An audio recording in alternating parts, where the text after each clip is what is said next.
we've got your Raiders covered. Knock on wood if you're with me. This is Silver and Black Tonight on CBS Sports Radio 1140. And now, here's your host, Scott Gobranson.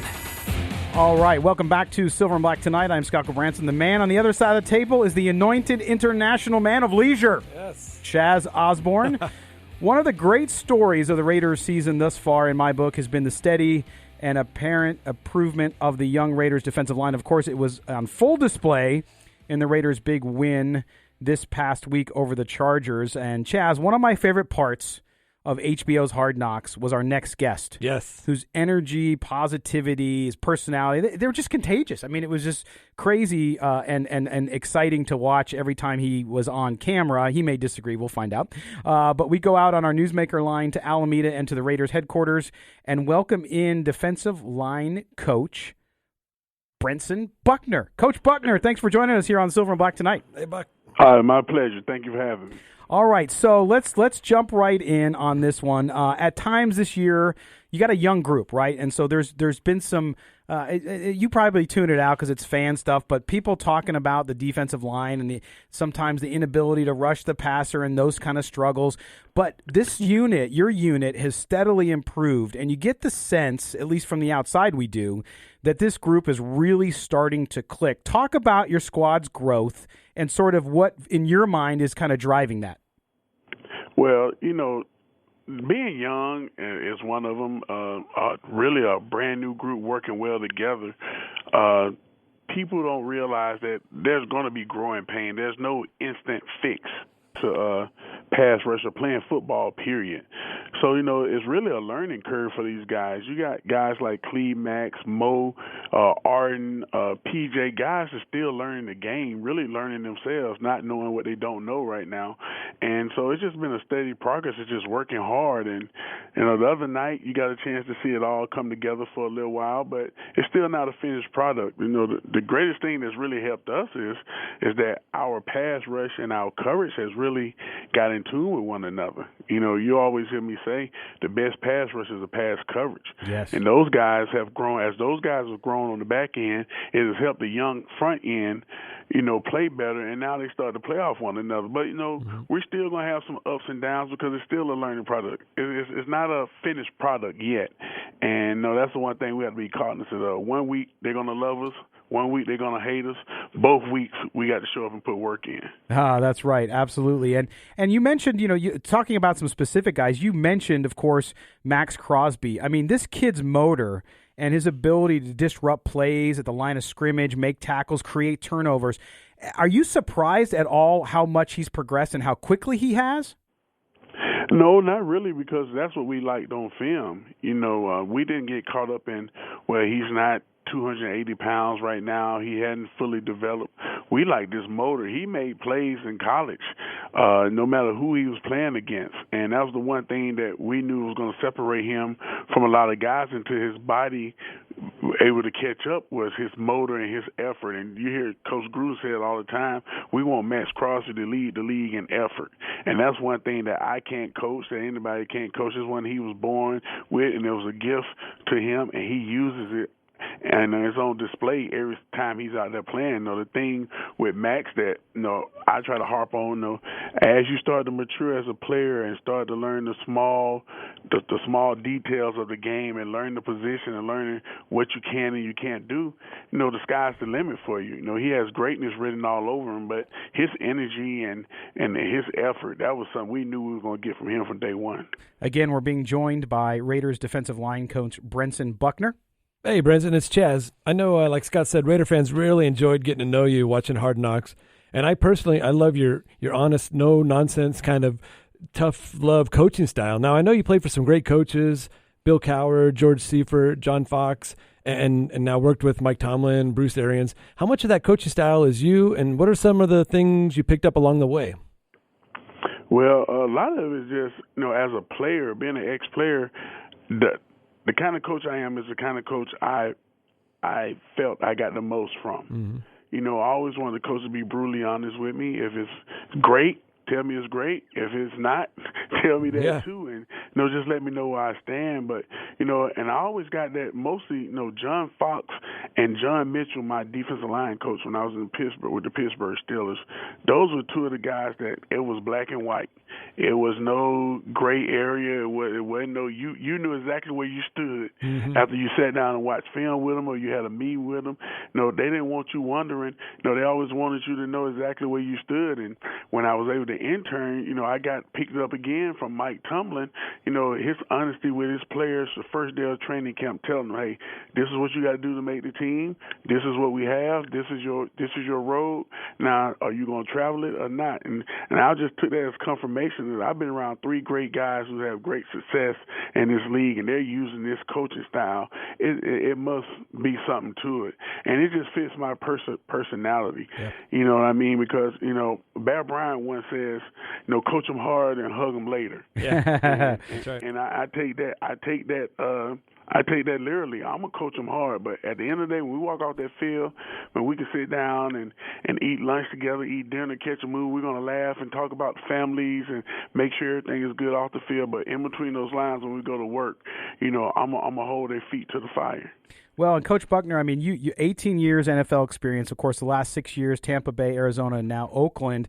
But you're also a Clemson guy, right? So, of course, with Cleveland Ferrell being there now, and I wrote a piece about the website and his development because I thought people were being unfair in looking at him and just focusing on one number, which I thought was the wrong number anyway, which was sacks, right?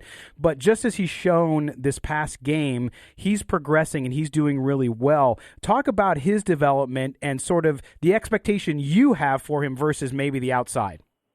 Well, we didn't. A lot of people got misinformed that, and I read and I hear a lot. Well, he was drafted. He's supposed to replace Mack, or he's supposed to elevate, the sack numbers. And we drafted Cleveland Ferrell to be a football player. Mm-hmm. We wanted him to be a well-rounded football player. Nobody can replace Mack. Mack is Khalil Mack. He's a freak. Not one time have we ever sat with Cleveland and say, hey, you got to do this because Mack did this. We just want Cleveland to be the best Cleveland he can be day in and day out for our team. And his development is coming. Like once I said before, everybody wants this instant gratification. Football players are not microwavable.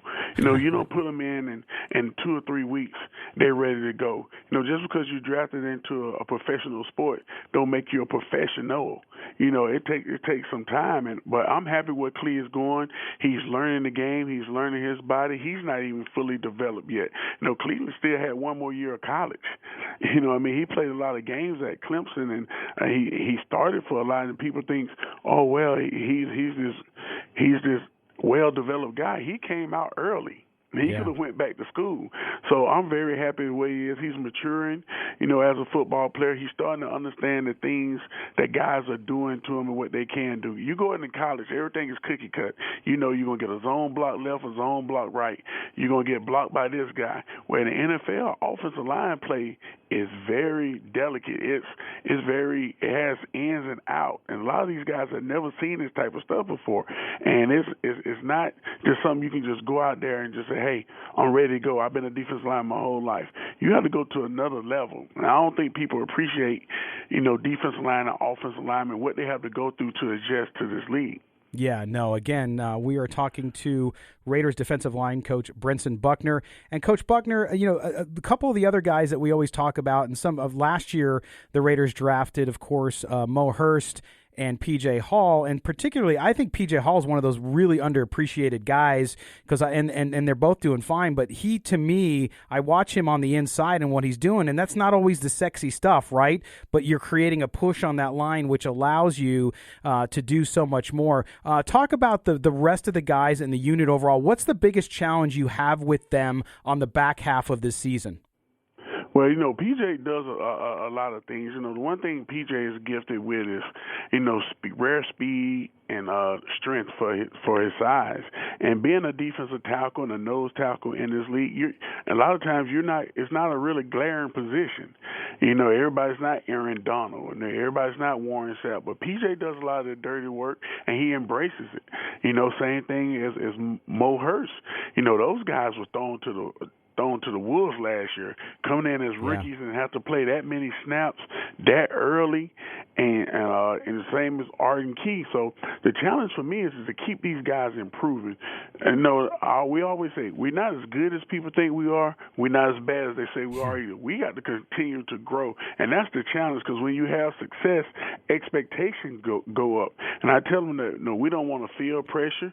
We're not going to apply it to ourselves. We're just going to work hard every day and let our play speak for themselves. And we're going to have some bumps in the road, but we can learn from them and get better week in and week out. We'll be exactly where we want to be by the end of the year. Right. And Brentson, you've been there. When you joined Carolina, I think that first season was 1-15, correct? And then 2 seasons later, you were in the Super Bowl. Yes, and I speak from experience, and you're exactly right. I've been on the other side of that thing. You win the first game of the year, and then you lose 15 straight. Unbelievable. You don't even think tying your cleats right. You don't know if you know how to put a uniform on it. But I just know the hard work that goes into it, and and thank God I was able to go through it, because I can express that to guys. Yep. And we love our fans. We know that fans are excited and they want to see their teams do good.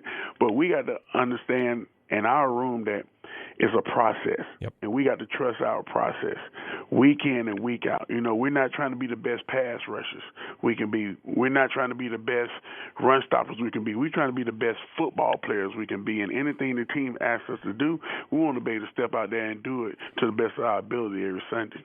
Well said, Coach. And before we let you go, I know you're focused on the season, and of course the work ethic of Coach Gruden and your entire staff is well known throughout the ranks. But you're going to be coming here next year to Las Vegas. How you feel about that? Your family ready to make the move out here?